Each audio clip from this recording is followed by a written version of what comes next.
زندگی کو اتنا سنجیدہ لینے کی ضرورت نہیں، یہاں سے بچ کر کوئی نہیں جاتا۔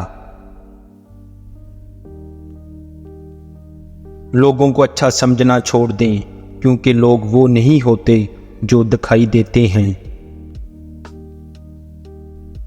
آدھے سے زیادہ غم انسان دوسروں سے توقعات لگا کر خریدتا ہے۔ زندگی وہ کہانی ہے جس میں من چاہے کردار نہیں ملتے۔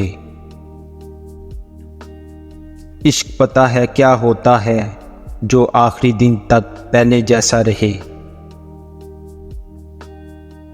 چاہت، سادگی، فکر اور وفا، میری انہی عادتوں نے میرا تماشا بنا دیا۔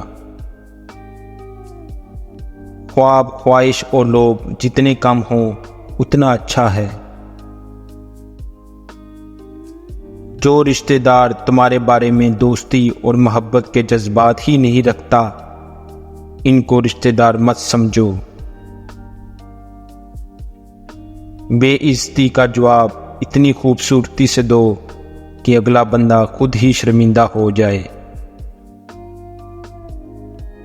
حق پہ خاموش رہنا کوئی بھلائی نہیں، بالکل اسی طرح جیسے نادانی والی بات کہنے میں کوئی بھلائی نہیں۔ کسی کو پانے کے لیے ہماری تمام خوبیاں بھی کم پڑ جاتی ہیں، اور کھونے کے لیے ایک غلطی ہی کافی ہے۔ زندگی میں آگے بڑھنا ہے تو بہرے ہو جاؤ، کیونکہ کچھ لوگوں کی باتیں مایوسی میں اضافہ کرتی ہیں۔ جب تمہارے رشتہ دار تمہارے خلاف بولنا شروع ہو جائیں تو سمجھ جاؤ کہ تم کامیابی کی طرف گامزن ہو۔ اپنے والدین سے جھگڑا مت کرو، چاہے تم حق پہ ہی کیوں نہ ہو۔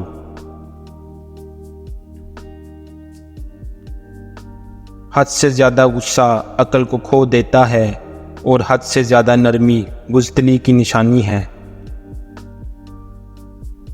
کامیابی اس کے مقدر میں لکھ دی جاتی ہے جنہیں اپنی کامیابی پر یقین ہوتا ہے، سو یقین ایک مقدر ساز چیز ہے۔ جتنا زیادہ سوچو گے اتنی زیادہ اذیت میں رہو گے، یا تو اپنے آپ کو مضبوط کر لو یا مصروف کر لو۔ بدترین احترام وہ ہے جو خوف کی وجہ سے کیا جائے، لہٰذا اپنی زندگی میں خوف کے بت کو توڑ دیں۔ زندگی میں خوشی، غم، درد اور شرمندگی جیسے حادثات انسان کو مضبوط کرتے ہیں۔